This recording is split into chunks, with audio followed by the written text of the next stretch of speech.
Assalamualaikum warahmatullahi wabarakatuh. Kami dari kelompok 1 yang beranggotakan Saya Nadila Putri NIM 015. Namira Dewi Lutfiah NIM 067. Windy Baptisia dengan NIM 113. Saya Kisnatunisa dengan NIM 112.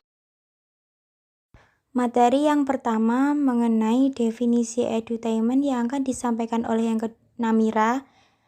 Materi yang kedua mengenai aplikasi dan manfaat yang akan disampaikan oleh Windy. Materi yang ketiga mengenai teori yang akan disampaikan oleh Nadila. Dan materi yang terakhir mengenai tujuan dan dampak yang akan disampaikan oleh Kisna.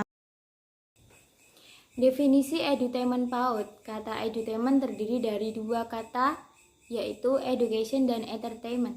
Education yang berarti pendidikan dan entertainment artinya hiburan. Jadi secara bahasa, edutainment diartikan sebagai pendidikan menyenangkan. Menurut istilah, edutainment merupakan suatu kegiatan pembelajaran di mana dalam pelaksanaannya lebih mengedepankan kesenangan dan kebahagiaan dalam rangka mencapai tujuan pembelajaran. Dengan kata lain, belajar dilakukan dengan cara yang menyenangkan, bukan yang membosankan dan merasa tertekan. Menurut para ahli, yang pertama, menurut Hamruni, menyimpulkan bahwa edutainment adalah suatu proses pembelajaran yang didesain dengan memadukan antara muatan pendidikan dan hiburan secara harmonis sehingga aktivitas pembelajaran berlangsung menyenangkan.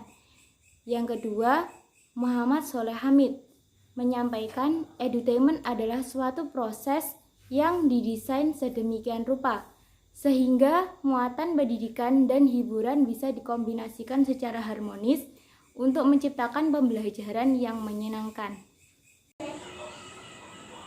Aplikasi edutainment.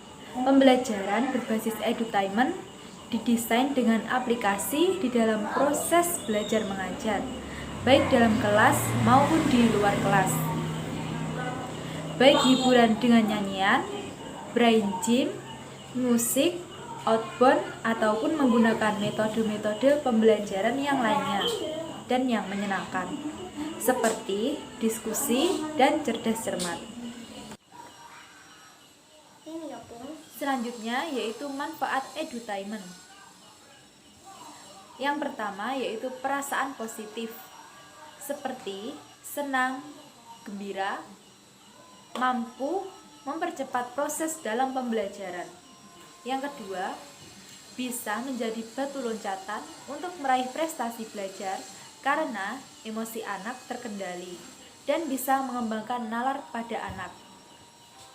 Yang ketiga, pembelajaran yang menyenangkan bisa meningkatkan minat dan motivasi anak dalam pembelajaran. Yang keempat, dapat mencapai hasil belajar yang optimal.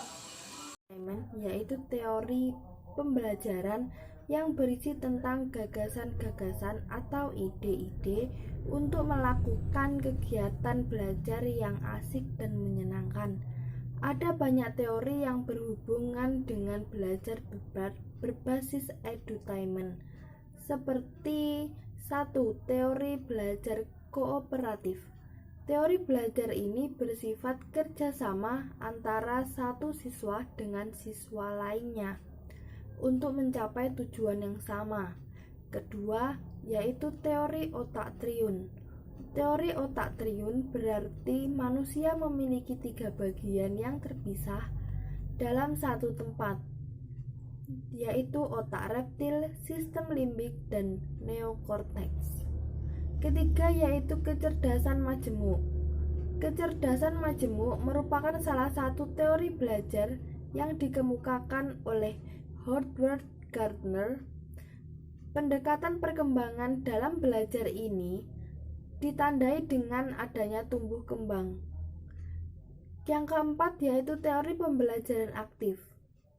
Pembelajaran aktif ini merupakan proses belajar di mana siswa dapat memiliki kesempatan untuk lebih banyak melakukan aktivitas belajar. Yang kelima yaitu teori belajar akselerasi. Akselerasi merupakan program pendidikan dalam jangka waktu yang lebih singkat, berbeda dengan yang seharusnya dilakukan. Teori yang keenam yaitu revolusi belajar. Revolusi belajar merupakan kegiatan atau peningkatan fungsi-fungsi mental seseorang yang berasal dari kehidupan sosial atau kelompoknya. Yang ketujuh yaitu teori belajar kuantum. Teori belajar kuantum e-learning ini merupakan belajar yang dapat mempertajam pemahaman daya ingat. Tujuan edutainment adalah supaya anak atau peserta didik bisa mengikuti dan merasakan proses pembelajaran dengan suasana yang menyenangkan, menghibur, mencerdaskan sehingga dapat meningkatkan hasil belajar pada anak usia dini. Dalam pembelajaran berbasis edutainment sama seperti proses pembelajaran yang aktif, kreatif, inovatif, efektif, dan menyenangkan yang dapat dilakukan oleh anak yang disiapkan oleh pendidik melalui kegiatan-kegiatan yang menarik, menyenangkan untuk membangkitkan rasa ingin tahu anak, memotivasi anak untuk berpikir kreatif dan menemukan hal-hal yang baru. Dampak penggunaan edutainment. Desain pembelajaran yang berbasis edutainment bermanfaat pada 1. Membuat peserta didik merasa senang dan membuat belajar menjadi terasa lebih mudah. 2. Mendesain pembelajaran dengan selipan humor atau mendesain humor dan permainan edukatif untuk memperkuat pemahaman materi. Yang ketiga, terjalin komunikasi yang efektif dan penuh keakraban. Yang keempat, penuh kasih sayang dalam berinteraksi dengan peserta didik.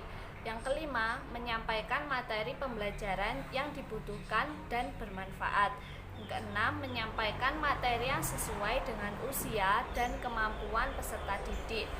Kemudian yang ketujuh, memberikan pujian dan hadiah motivasi agar peserta didik dapat lebih berprestasi. Sekian dari kelompok kami, semoga bermanfaat dan apabila ada salah kata kami mohon maaf. Wassalamualaikum warahmatullahi wabarakatuh.